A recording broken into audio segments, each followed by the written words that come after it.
We're going to continue on with today's pre-race availabilities for the Goodyear 400. And we're joined by today's honorary pace car driver, Mark Martin. Mark, there are two names atop the all-time wins list here at Darlington Raceway, Dale Earnhardt and Mark Martin. And what was it about this racetrack that kind of fit your driving style over the years? I don't know for sure, but first I wanted to just shout out to the familiar faces I see in here. It's just really awesome. And shout out to NASCAR. This alumni program is really fantastic, bringing these legends. Just loved listening to Kurt and Harry talking here. Wish I could hear everyone, their interviews, because it's fantastic. Yeah, the racetrack was just, it worked for me. I heard all the horror stories about Darlington before I came. I was just a kid, and I was getting ready to dip my toe in NASCAR, and got this Busch car, and was going to come down here and find out how mean this old lady was. So the racetrack was backwards, so that down there was 1 and 2 back then. And 1 and 2 was so easy, it was like normal. And 3 and 4 was pretty hard and had my attention. So, in practice, I spun out and 1 and 2, the easy end. So I guess it wasn't as easy as I thought. But we did set on the outside pole, and we did run fourth. So I think that was a window into what was coming. I don't know why. I don't think any driver can ever really tell you why. They perform better at one race or another. But Rockingham and Darlington had similar asphalt. The way it was paved, back then you could pave it, and 2 years later it was wore out again as far as the pavement went. And I knew the setup that I wanted in my car. I knew what it was, and it worked. The Cup car we had to tweak from time to time, but the Busch car at the time, we could run the same springs and virtually the same everything every time we came here in Rockingham, both. We're going to open the floor for questions. If you have a question, raise your hand. We're going to start in the back with Chris, and we're going to come up here to Mike.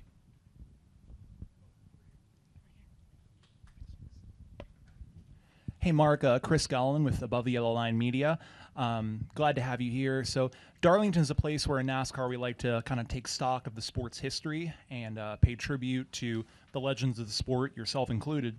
And so with that in mind, I was wondering if of all the tributes and the throwbacks to your cars that have been run here at Darlington over the last 10 or however many years, are there any that stand out to you as kind of your favorites? Gosh, to have a throwback is an honor. I'm sure if you showed me a picture, I would point it out, but honestly, that's not something that would be on my radar, so I would be a fool to try to recount, which one it was, because I don't even remember. I just know that I was honored every time that anyone was done.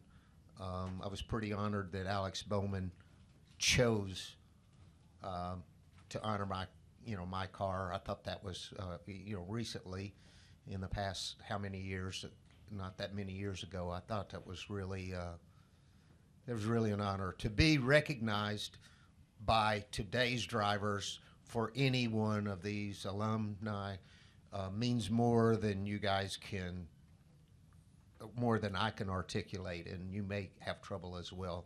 You just don't know what it means to be recognized by today's heroes.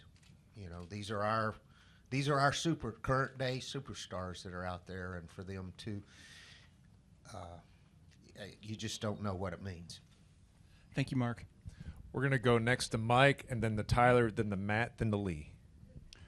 Mike Embry, NASCAR.com. Mark, tires famously wear out here pretty quickly. How did that feel in the race car, 10, 20 laps into a run? Was that something you felt in the steering wheel and your butt in the seat? How did that develop over the laps? Yes, it would by, probably lap 2. The first lap was incredible. The second lap, you probably weren't overly noticing it. By the third lap, you were feeling the deterioration of the grip, and so you had to back up. You know, you had to be off the throttle a little sooner, and on the throttle a little later or a little lighter, by lap 3 for sure. Or and you had to continue to do that based on feel, some of visuals, but mostly feel. The visuals you could see, well, I almost hit the wall that time. I better back up another 3%, you know, this next lap. But a lot of it you just felt. I drove by feel, but it wasn't a real visual driver. But you would, you know, you'd see you almost hit the wall that time. You better back it up more than, you know, more than normal for the next time enter in that corner. Go next to Tyler. Tyler Head, WNKT. A lot of tributes to Greg Biffle this weekend. Do you have a specific favorite Greg Biffle memory? You know, I've answered that one time before. It was, you know, Greg was hard to beat in that 16 car, and I was going through, you know, a challenging latter part of my tenure at the 6 car, and in 05 at Kansas, 06. Okay, well, it was at Kansas, and Greg, I think we took 2 tires to get in front of Greg, and he was about 10 car lengths behind me, chasing me, and I knew that he was probably faster than I was, and I was running like a dog. And my memory is how Greg took that. He thought it was funny. He laughed about seeing me up there running so hard, and we did win the race. Usually when I didn't win a race, I didn't want to laugh much, but that was just a special memory. He was an incredible race car driver, and what I remember is how fierce, how hard he was to beat on the racetrack. He was a great teammate, and someone that I saw come right out of the Northwest into Roush Racing as a junior and work his way up to beating us. Next to Matt. Matt Weaver, motorsport.com. When you talked about wanting to make that transition from ASA to NASCAR racing, and one of the reasons being Darlington wanting to try to tame this place, I'm curious, back then, I don't know the tech, obviously, like you would. Was there ever a consideration that maybe ASA could run at a place like this, or was there just a political divide, or could those cars have even raced at Darlington back then? Yes, the cars could have raced, would have been fabulous at Darlington, much more suited than the old Atlanta and Michigan International, which they did run. Those cars were not suited for that, but they would have been suited for here, much better. But the NASCAR was very anti-competition, and treated that series as an adversary in my eyes. You know, especially in the '80s when, you know, early '80s when I was trying to get in here, you know, into NASCAR. So, yeah, it would have been great. But I don't recall the times that we raced. Atlanta and Michigan were companion IndyCar races. And then one other one for you, too, is like, I don't know how much you saw of practice and qualifying yesterday, but so much of the conversations that we've had as part of an industry, and certainly you've been a part of it, too, is just trying to reach a certain eye test of this is what NASCAR Cup Series racing should be. And I'm curious, when you look at any of the footage or you watch what happened yesterday, does that look like Cup Series racing at Darlington to you? So I did get to watch the O'Reilly series, but I ran throttles hung wide open all day yesterday, so I missed everything else, qualifying. My fear is, my excitement for today is to see how hard it is and to witness greatness. My fear is sometimes when you have that, it might not be as entertaining.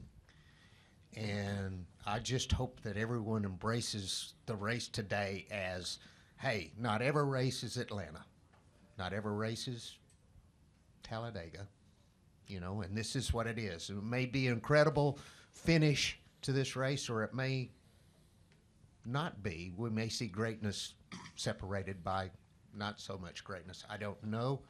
I wouldn't want every race to be anything. I think we need a variety, and I'm excited about this particular race with less downforce. Can't wait. Go next to Lee, and then we'll go to the Godfather. Lee Spencer, Sirius XM NASCAR Radio and CashFence.com.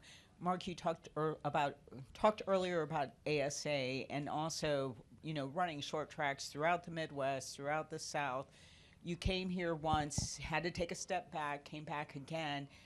With the tire degradation we're expecting today and what has been traditionally here at Darlington, if kids don't have that kind of background that you had easing your way into the cup level, can they, get that kind of experience just jumping out there without, years of just testing their limits at other tracks? I tell you, that is a really great question. And I've thought about this in depth because I thought about making a post about it, because my prediction is that some of these drivers are going to be met with something beyond what they're used to ever having to tackle with. Lack of grip on top of an incredibly difficult racetrack under any scenario. And so I think it's going to be interesting to see who goes and who's able to not knock a toe link off or the toe in out, because they're going to be hitting the wall. I mean, they did, last night with those cars, and I think these cars are probably going to handle worse, and they're going, as the tires go off. So, you got a guy like Carson Hocevar, who is fantastic to watch and lightning in a bottle. Man, it would surprise me if he had if he was able to hold himself back. I think the lady in black's going to wear the side of his car out. But hey, that's what makes it fun to watch, because maybe he does, and that surprises us. But I think there's a lot of the drivers that are going to be met with much more difficult, circumstances than they've ever raced on, because this track is hard no matter what. But dropping the downforce up in the horsepower is cool. I'm so excited about seeing this race. Also, having worked with a lot of iconic and Hall of Fame caliber crew chiefs, why does Alan Gustafson stand apart? I mean, you had him later in your career, and you've been able to kind of step away and look at these guys now from a bigger picture. But there are times when I don't think he gets the credit he deserves. He's way underappreciated and underrated, I think, today. Maybe not so much by this room, but certainly by the fans, because I read this stuff. I read the comments. And he's way underappreciated. He was fantastic for me, because to me he was a kid. I was 50, and I don't know what he was, but he was a young crew chief. And so when I was in my prime, he was in a high school. And so it was amazing for him to be excited about working with me. And he seemed to be the most engineering educated type that I had worked with. I'd worked with Steve Neal, who was, fantastic, but he was just, a hands-on racer. And most of the crew chiefs I'd worked with, all the way up to Alan, had pretty much been those kind, and Alan brought some different education part to it, but was able to,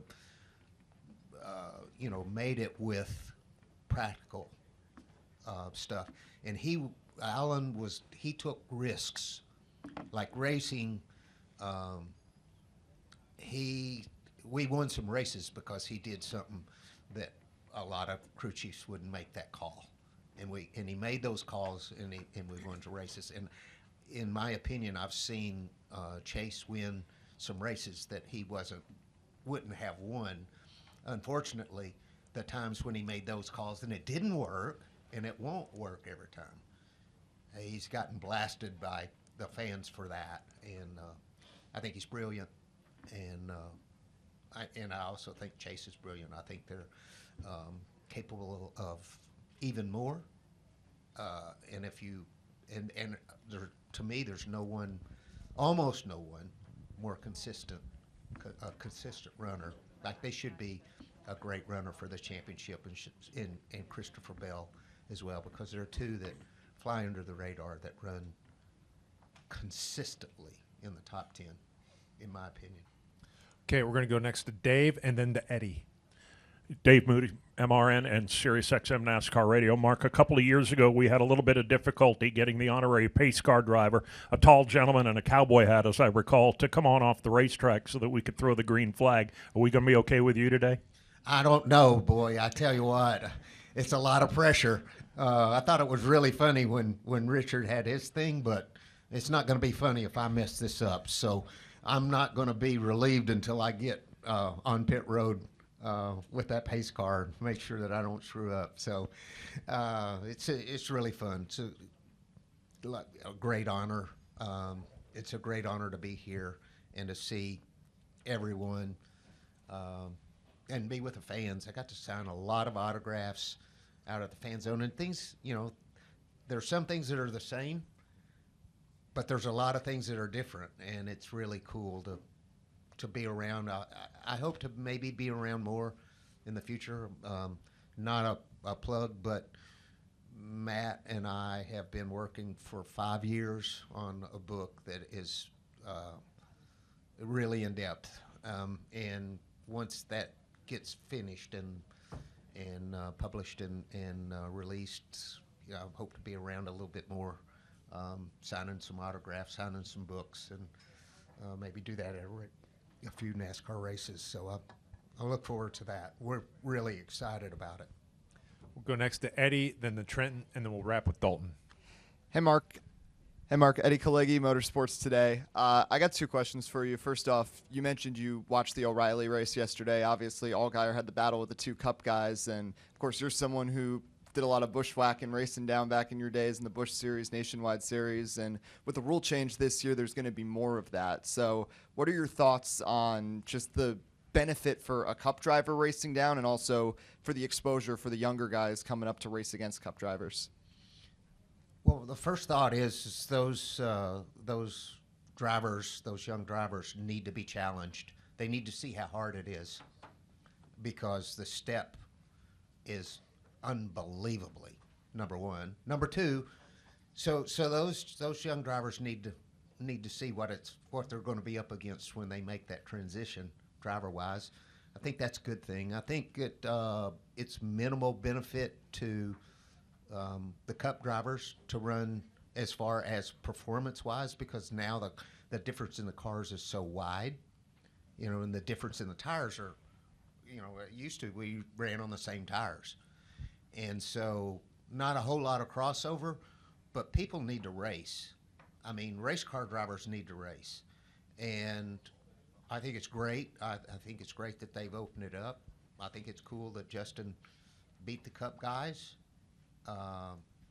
because that really makes him feel good. And maybe he's looking at not so much longer in the driver's seat, but one thing he can say is, it's the toughest racetrack going. I beat those guys, and it's got to feel good for him. As far as the fans go, I think that it's a plus from the side that you bring some stars in, and maybe you have a little bit more interest in the race because you bring the superstars in. You wouldn't want a half a field of Cup drivers, but you're not going to have that. In today's age, it's going to be a small number, and I think I agree with it. I think it's a good call to let them run more. And also, obviously, you were very involved with the unveil of the return of the chase, and I'm just curious from your perspective how you feel like the synergy is right now between NASCAR leadership and not just the present drivers, but also drivers of the past too. Because at least from my seat, it feels like that's kind of at its highest that it's been in a long time. Yeah, I mean, it appears from every indication that I get from the fans that I interact with and from everything else that really is a positive start to the season, most positive that I can remember recently. A lot of great momentum. Every race we've had this year's been a really good race. And you're not, no matter what, you know, you're not, every race is not going to be that way, but golly, the racing's been good. Seems like there's a lot of positive energy, and it can't be just the points thing. It's got to be other things. But the willingness of the NASCAR leadership to turn a corner, you know, to not stay straight ahead, but bend back in a direction toward its heritage or whatever, towards you know, sort of the legacy, I think has made a lot of people happy, a lot of the race fans happy. So, yeah, I'm really excited. I'm almost complacent now. The racing's been so good, like I'm scared to you know, give any positive criticism because you don't want to change anything. At the same time, if you're not thinking ahead and you only react after it's not so good, then that's not a good thing either. But right now, I'm just really feel relieved that the sport that I love so much is trending in a nice, positive direction. Go next to Trenton. Mark, Trenton Worsham, frontstretch.com. We've heard a lot about your ASA days and short tracks. You know, just how important is it to preserve that history? You know, most notably just a few hours up the road, Greenville Picking Speedway's going through that right now. How important is it to save these racetracks? Yes, that's such a great point. And we've already lost so many, some very historical racetracks. You know, just to reference, you know, Rockford Speedway, for example, is very historic. It was like going to Darlington when you would go to Rockford and look at the gouges in the pavement and all the years of that. And so there's so many racetracks that the cities around them have grown all around them to the point where the property becomes more valuable than the racetrack does. And that's not that, you know, that's really sad. It's sad to lose those racetracks, and we've already lost so many. And I know there's a huge battle at Greenville Pickens, I guess, and we can only hope and salute Marcus Smith for trying to, you know, save the Nashville Fairgrounds. That's another epic historical racetrack that, gosh, if we could run cup cars there again someday, would be just epic. So salute to Marcus for, I think he's really, you know, of course, North Wilkesboro as well, but I'm really pulling for him for the Nashville thing. I don't know what we can do because, you know, the property at some of these places just, you know, it becomes one of those deals where you just can't justify continuing racing when the property values go up so much. So I don't know. I hate seeing it, but you know, life goes on. Dalton? Mark, Dalton Hopkins of Front Stretch. You went back to the Roush shop on Tuesday to go celebrate Jack Roush and his Bill France trophy, or the award. How much has that organization changed since you departed from it? Well, it's changed a lot. Obviously, it had become Roush Fenway, you know, in the latter years of my career there. You know, but everything about racing has changed tremendously, and now you have Brad involved there as well, which is, you know, Brad is just incredibly smart. I mean, I don't know how to articulate to you, you know, Roger Penske said when he drove there that Brad's windshield was just wider than everyone else's. I think that's a good way to say it. He's very smart, and I think there's been a positive movement since he got there. It took a little while, but it seems to be trending certainly in the right direction. It is certainly different, but everything's different than it was in 20 years ago. So they said at that luncheon Tuesday that they want to embrace their heritage, and that's a philosophy that they haven't been really using the past 15 years or so, and I think it's pretty cool. I understand, some of the issues with that, but yeah, I mean, there's two-time champions. The 17 won a championship, the 97 won a championship. Gosh knows how many races were won, before it became RFK, and so it's a little bit different organization now, but it's still, Jack is still part of it, and he will always be the founder and the guy that built it, and the people that built it, Steve Mills and Robin Pemberton's, should never be forgotten, because they're really important, and it's easy to forget and only get caught up in what's going on today. Well, Mark, thank you so much for joining us. Have fun out there in the pace car, and good luck out there for the Goodyear 400. Once again, thank you guys. It's really good to see the familiar faces.